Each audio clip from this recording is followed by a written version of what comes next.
tumekuwa na utamaduni katika nchi yetu ya kukimbiza mwenge wa uhuru miaka na miaka, na asili ya mwenge wa uhuru unafuatia ile hotuba ya baba wa taifa ambayo alikuwa akizungumza wakati ule wa bunge lile la kikoloni Legislative Assembly LEGICO, ambapo mwaka 1958 alitoa hotuba ambayo ilikuwa inawataka wakoloni kutupatia uhuru nchi yetu.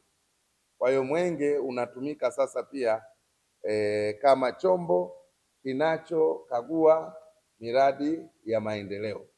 Kwa hiyo wanatoa ushauri, lakini pia wale ambao hawafanyi vizuri taarifa inatolewa kwa viongozi na kuchukuliwa hatua.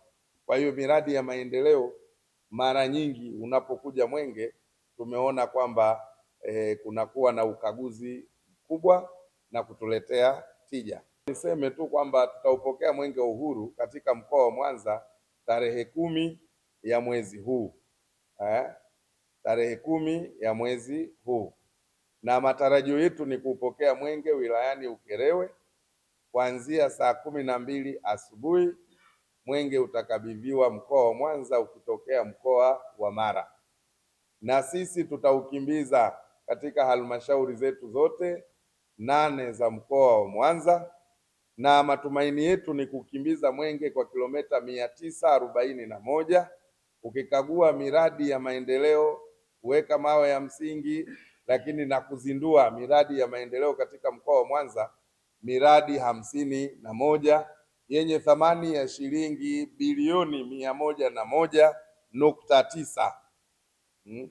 Sasa kauli mbiu ya mwenge wa uhuru mwaka huu, mwenge unasisitiza kuhusu amani, umoja na mshikamano wa kitaifa. Hilo ndio jambo la kwanza. Nasisitiza kuhusu amani, lakini pia kuhusu umoja na mshikamano wa kitaifa. Lakini mwenge pia mwaka huu unatuambia kwamba Tanzania hii ni yetu sote, kwa hivyo tushikamane kuleta maendeleo. Tanzania ni yetu sote, tushikamane kuleta maendeleo.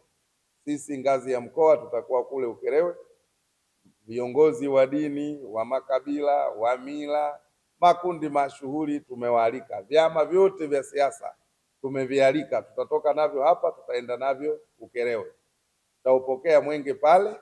Vivyo hivyo tarehe 18 tutakapouaga mwenge kule Shinyanga kuwakabidhi wananchi wa mkoa wa Shinyanga, basi viongozi hawa nao pia watakuwa ni sehemu ya kutusindikiza au kusindikiza mwenge wetu kutoka mkoa wa Mwanza kuelekea kule.